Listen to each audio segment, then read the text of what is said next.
আসসালামু আলাইকুম গাইস। এই যে হচ্ছে আপনার টাকাতলা, এটা বলে টাকাতলা,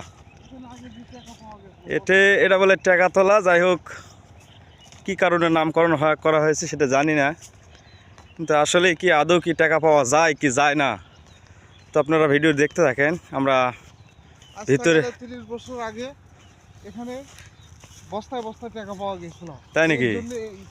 জায়গার নামকরণ করা হয়েছে টাকাতলা। টাকাতলা, হ্যাঁ। ও আচ্ছা আচ্ছা আচ্ছা আচ্ছা, জমি সবাই বলে এটা টাকাতলার জমি। ও আচ্ছা। তো আজকে আমরা টাকাতলার ভিতরে যাব, দেখি কি কি আছে সেটা আপনারা ভিডিওটি পুরো দেখতে থাকেন। ভিডিওটি আজকে অবশ্যই একটু লং হবে, কারণ দেখতে পাচ্ছেন সবাই এই জায়গাটার নাম বলে টাকাতলা। তো টাকাতলা যে টাকা আছে না কি আছে সেটা আমরা দেখব, তো আপনারা ভিডিওর সাথে থাকেন অবশ্যই। তো আমরা ইতিমধ্যে আসতে পারছি, চলে আসছি অলরেডি। তো আমার প্রিয় বন্ধুরা, আপনারা ভিডিওটি দেখতে থাকেন। কি টাকা পাওয়া যায় নাকি আজকে, তো আপনারা ভিডিওটি লক্ষ্য করুন। এটা তো বড় হয় রে।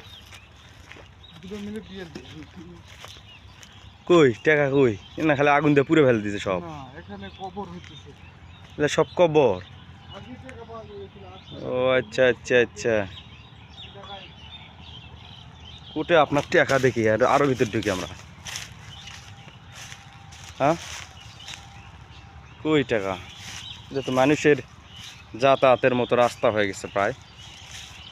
তো আপনারা ভিডিওটি পুরোপুরি ভিডিওটি লক্ষ্য করুন। তো আগেকার যুগে এটার নামকরণ করা হয়েছে টাকাতলা।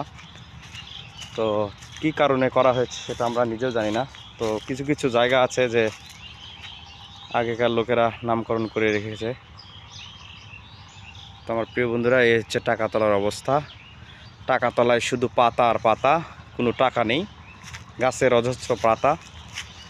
তো আমি তো মনে করেছিলাম টাকাতলায় টাকা পাওয়া যাবে, তো আসলে কিছুই না, এটা একটা নামকরণ করা হয়েছে শুধুমাত্র, কিন্তু কোনো টাকা পয়সা এখানে নেই। তো গাইস, এখানে শুধু পাতা আর পাতা। তো ভিডিওটা আর বেশি লং করব না। তো আপনারা ভালো থাকবেন, সুস্থ থাকবেন। তো পরবর্তীতে ভিডিও দেখার জন্য অবশ্যই ভিডিওটিতে একটা ফলো করবেন, লাইক করবেন, শেয়ার করবেন। অবশ্যই ধন্যবাদ আপনাদেরকে।